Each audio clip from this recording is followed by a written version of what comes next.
The gouge jig can help you to create a fingernail profile on your bowl gouges and spindle gouges. Now the actual edge angle, or the degree of shape that you put in the wings of your tools will vary. It's either a personal preference or the application of turning that you're doing. So whatever your preference is, this jig will help you achieve it. Let's first of all take a look at this example here. You can see that the edge angle is far greater and the wings have not been shaped as much as this one. Whichever your preference, this jig can accommodate them by changing the angle of this elbow joint. Let's see how it works on the machine. This elbow joint allows the jig to change the angle. Now when it's at a 90-degree angle in relation to the tool, when located into this component of the jig,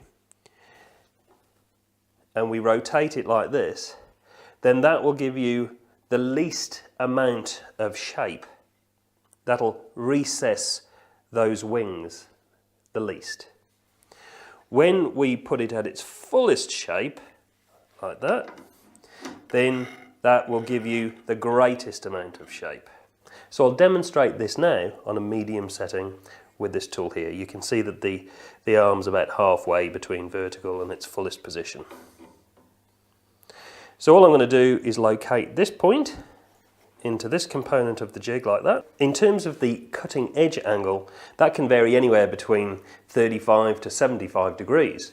I'm going to set this tool at 35 degrees. So you can see I've got the angle setting gauge set to 35 degrees.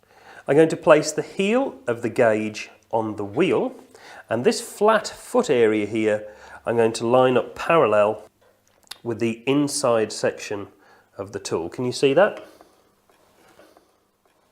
So I know I'm going to have a consistent edge angle set at 35 degrees, and this jig will help me to achieve a nice fingernail profile.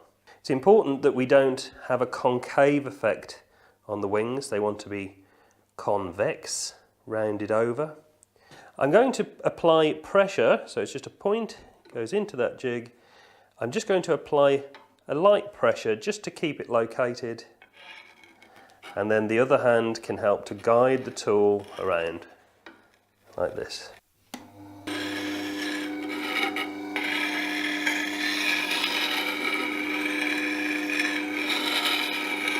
So can you see the movement that I'm doing?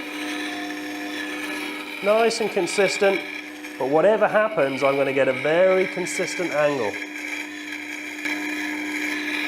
Notice the direction that the wheel is travelling. It's travelling away from the tool.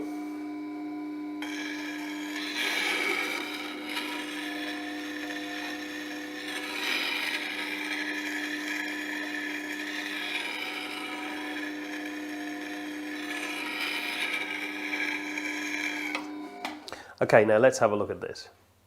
Here you can see we've got a nice consistent cutting edge angle around the entire profile of that deep bowl gouge.